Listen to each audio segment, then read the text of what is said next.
kadung ithun tu chu ahar satna khalpoi salawin ni tin ama thing lam ta chupu in khun ding asi ti in na ti ral tha in boy pai sang đâu đi nga nung ding in kro sa thi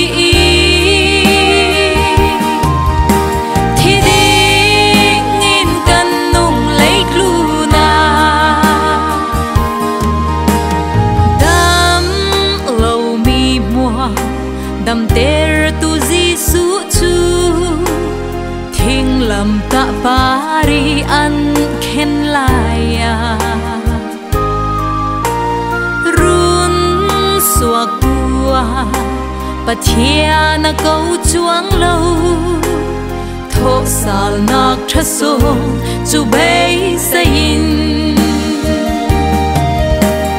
ral tha in boy pai sang đâu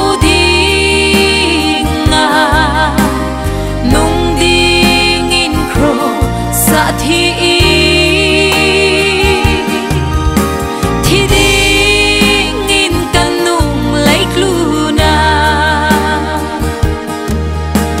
zoom tu mai sa mi hoai sen liam dấu po har sat mu suam nak an tuar laya run suak tua pathian an câu chuang lâu tho sal nak thaso chu bei sain ral tha in boy pai sang đâu đi nga nung ding in kro sa thi